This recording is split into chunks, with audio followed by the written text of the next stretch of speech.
Salut, c'est Rava, révélatrice de sagesse, et aujourd'hui je te parle de pourquoi tu stagnes dans ta thérapie.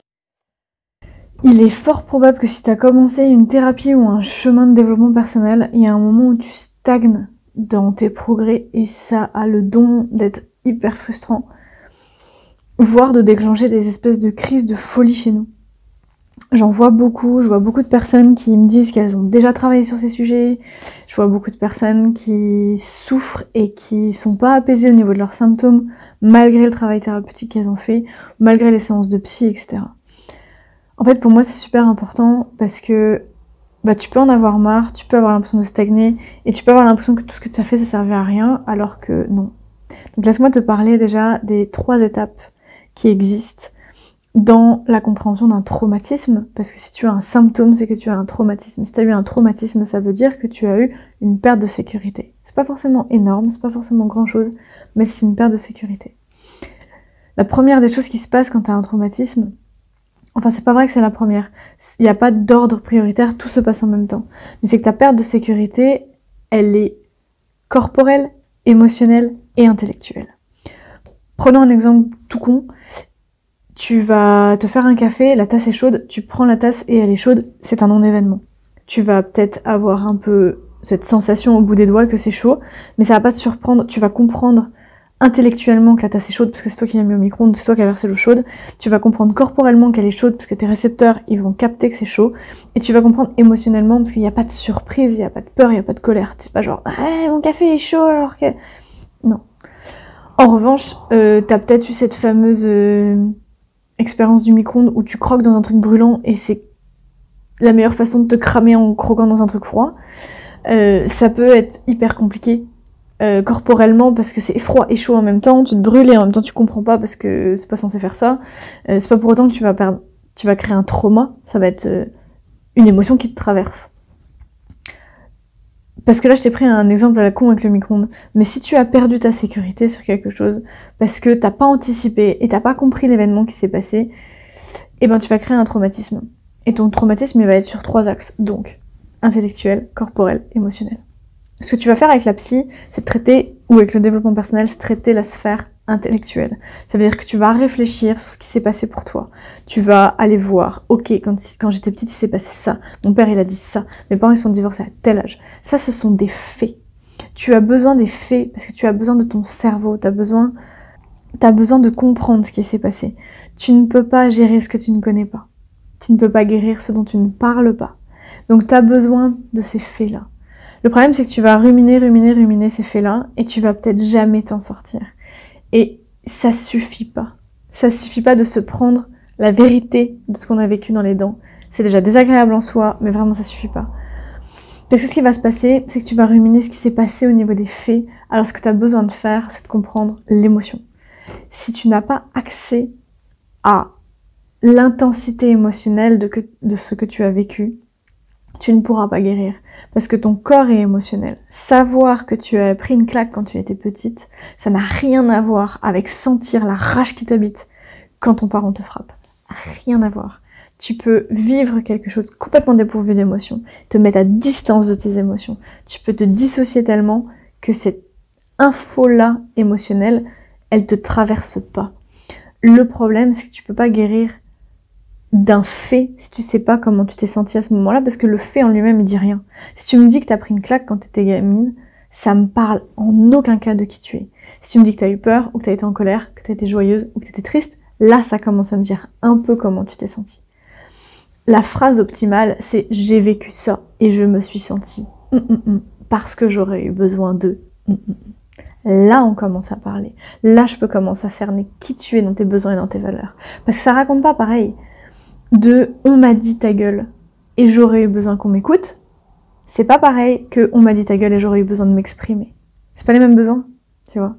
Et c'était pas pareil de « on m'a insulté et ça m'a blessée profondément parce que cette personne, j'y tenais et j'avais vraiment l'impression qu'elle allait m'accueillir et je me suis sentie rejetée quand elle m'a pas accueillie et ça m'a peinée ».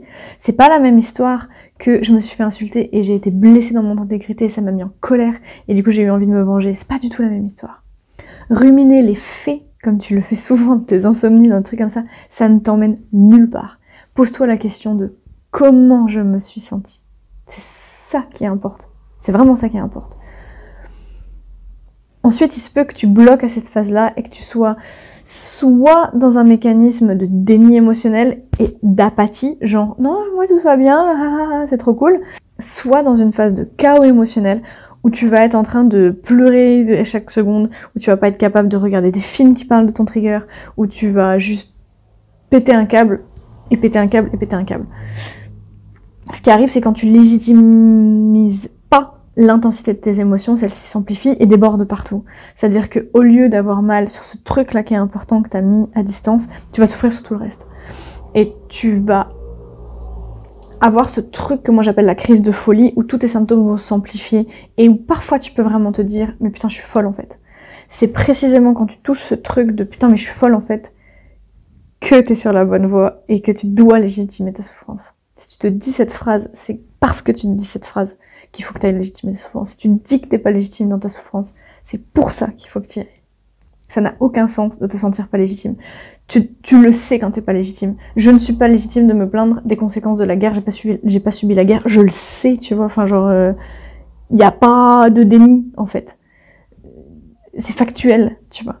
Par contre, de savoir qu'on a subi quelque chose et de dire « ouais, mais je suis pas sûre, j'aurais peut-être pas dû souffrir, machin », ça n'a aucun sens. Ce qui peut se passer, c'est que tu peux avoir besoin de l'aide de ton corps dans ce processus émotionnel-là. Parce que c'est ton corps qui a vécu les émotions. C'est ton corps qui s'est crispé quand il était en colère. C'est ton corps qui s'est crispé quand il a eu peur, qui a eu cet élan de joie d'aller vers l'avant quand il a été touché par la joie. Ce sont des sensations corporelles. C'est pour ça que l'hypnose fonctionne aussi bien, c'est parce que ça te ramène à ton corps, la sophrologie, ce genre de trucs. C'est aussi pour ça que tu peux avoir besoin d'aller voir un micro-kiné, un ostéo, de faire du rebozo ou des massages ou de la réflexologie. Et c'est pour ça que ça fonctionne. C'est parce que, au-delà d'avoir des croyances de genre t'as des mémoires qui sont emmagasinées, etc. à l'intérieur de ton corps, c'est parce que c'est ton corps qui a souffert. Donc c'est à ton corps de guérir. Et il se peut que dans ton processus de guérison, tu touches une zone de stagnation et que tu n'arrives pas à descendre dans la vraie intensité de tes émotions parce que ton corps est bloqué. Et dans ce cas-là, je te conseille de te rapprocher d'un praticien ostéo, de gens qui travaillent sur les traumatismes pour qu'ils puissent aller débloquer ça. En revanche, attention, ça peut être très violent. Je te le dis pas pour que tu le fasses pas, je te le dis pour que tu aies conscience que ça peut être violent. Et c'est normal que ce soit violent. C'est-à-dire que tant que tu restes sur la zone cérébrale qui dit oui j'ai souffert, t'as pas compris pleinement ce qui t'était arrivé.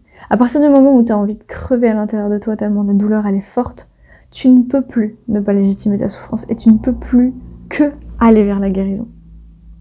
Tu choisis d'arrêter d'être ton propre bourreau. Parce que ce qui s'est passé, c'est que t'as entendu un truc, on t'a fait un truc qui t'a fait souffrir. Et t'y étais pour rien. Mais aujourd'hui, c'est toi qui t'autoflagelles avec ce truc-là. Et t'as toute ta responsabilité là-dedans. Ne pas prendre sa responsabilité sur ce qui nous est arrivé, c'est aussi une façon de stagner. Je suis pas en train de dire que c'est ta faute, je suis pas en train de dire que tu l'as mérité, mais c'est ton histoire. Et si t'es tout le temps en train de te cacher derrière ce que les autres ont fait, t'es pas maître de ton histoire. Et quand on n'est pas maître de son histoire et de sa vie, on peut rien faire. Tu peux peut-être pas plus souffrir, mais tu peux pas plus guérir. Alors qu'est-ce que tu choisis ? Je dis pas que c'est agréable, je dis pas que c'est facile, c'est aussi pour ça qu'on existe, nous.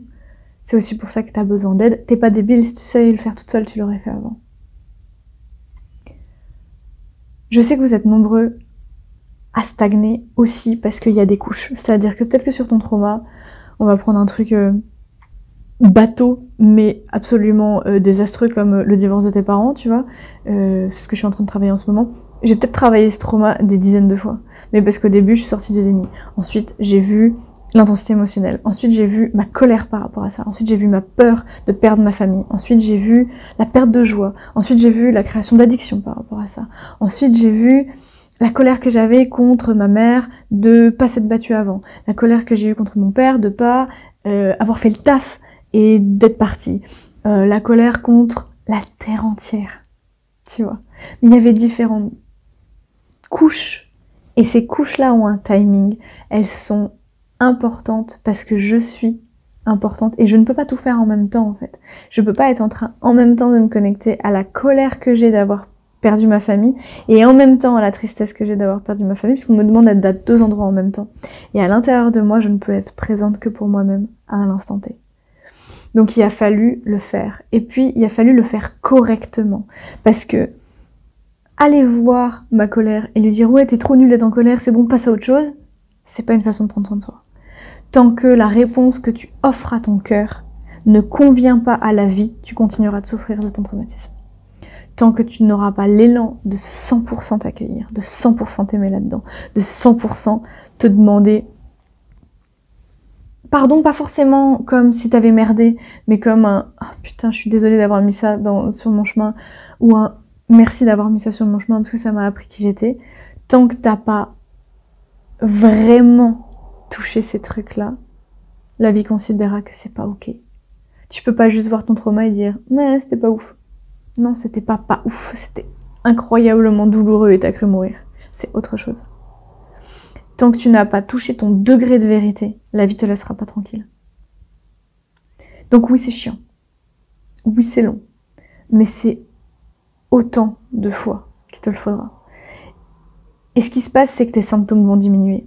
Là, tel que je te parle, là, je suis en crise de colère par rapport à un trauma. Est-ce que tu le vois ? Non, parce que je vais super bien, parce que j'ai un environnement qui est ultra soutenant, parce que je comprends mon corps, que je discute avec ma colère, que je discute avec mon corps, et que je sais me gérer.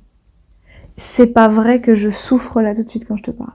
Par contre, c'est vrai que je suis en train de traverser un truc, et que ce truc est pas hyper agréable. Mais j'ai tous les outils pour le gérer. Donc c'est plus, tu vois, c'est pas un truc de « ah, c'est encore là, et à jamais je souffre ». C'est un truc de « tant qu'il y a une partie de moi qui est pas apaisée, mon corps aura la volonté de me dire qu'il faut que je guérisse. » Mais ça veut pas dire que la souffrance est éternelle et qu'on guérit jamais.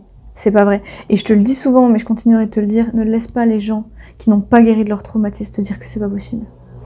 Ils ont pas fait le taf. Ça veut pas dire que toi tu peux pas le faire. Ça veut peut-être dire que tu sais pas comment le faire, mais c'est possible. J'espère que cette vidéo t'a aidé à comprendre un peu pourquoi potentiellement tu stagnes dans ta thérapie et à vraiment accueillir aussi les phases de stagnation.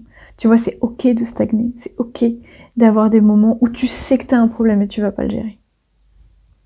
Tu peux pas être partout à la fois. Fous-toi la paix 2 secondes, si c'est possible. Si t'as des symptômes, tu peux aussi parler à ton corps et tu peux aussi lui dire « là vraiment je peux pas, je vais prendre rendez-vous dans 1 mois dans un thérapeute, mais lâche-moi tranquille, laisse-moi, juste là laisse-moi ». Il peut faire ça, vraiment. Ça fonctionne, j'ai déjà vu des centaines de fois sur des centaines de personnes différentes. Moi je le fais au quotidien, de lui dire « ok, j'ai pris rendez-vous là-dessus, mais là du coup mon symptôme il me sert à rien au quotidien ». Et juste de lui dire ça, il s'apaise. Après il y a des fois où ton corps il va pas s'apaiser, il va dire « non non ma cocotte là tu vas bosser, hein, c'est bon, la pause elle a trop duré ». Fais ce que tu peux pour te soumettre à la vie et à l'amour de ton corps sans perdre qui tu es et sans avoir l'impression de devenir esclave. C'est un équilibre que tu dois trouver à l'intérieur de toi, on a chacun un équilibre différent.